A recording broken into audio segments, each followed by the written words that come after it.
satu seperti Agustan, Yahya Waluni ataupun Ustadz Nababan yang selalu memfitnah iman Kristen, merendahkan iman orang lain. Dan inilah mereka orang-orang yang sakit jiwa atau orang-orang yang sakit hati yang dulu memang tidak diperhatikan oleh gereja ataupun orang-orang Kristen, sehingga mereka kecewa dan sakit hati akhirnya berpindah keyakinan menjadi seorang mualaf. Akhirnya ceramah mereka di mana-mana adalah merendahkan iman Kristen, mencari-cari kesalahan kitab suci Alkitab. Itulah bagian dari kehidupan mereka. Ini kitab suci agama lain yang mana saja bebas. Kemudian apakah setelah dia membaca ini masih punya energi apa tidak? Ini pembuktian kebenaran agama.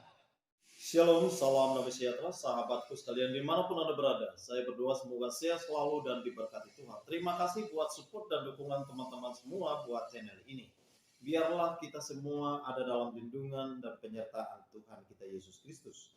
Dan pada kesempatan ini teman-teman, saya akan membahas beberapa ustadz mualaf yang telah menghina dan membenci atau memfitnah iman Kristen.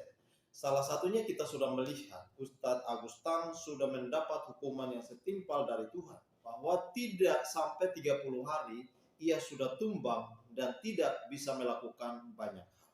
Ya, sekarang meminta pertolongan sini sana untuk didoakan agar cepat sembuh. Itu salah satu fakta nyata bahwa orang-orang yang sudah membenci ataupun meminta hukuman dari Tuhan sesuai dengan amal dan perbuatan mereka masing-masing. Nah, bagaimana dengan ustadz-ustadz yang lain yang sudah melakukan penghinaan atau merendahkan kitab suci Alkitab? Salah satunya seperti Ustadz Nababan. Ia berceramah lalu kemudian merendahkan Alkitab di dalam ceramahnya. Ya, lalu seolah-olah Alkitab itu tidak ada kuasa ataupun tidak punya energi. Dan inilah salah satu penghinaan terhadap kitab suci. Apakah orang-orang yang demikian akan mendapat hukuman yang setimpal dari Tuhan? Tentu iya. Saya meyakini bahwa firman Tuhan mengajarkan kita adalah bagi orang-orang yang selalu menabur kebaikan, mereka akan menuai yang baik.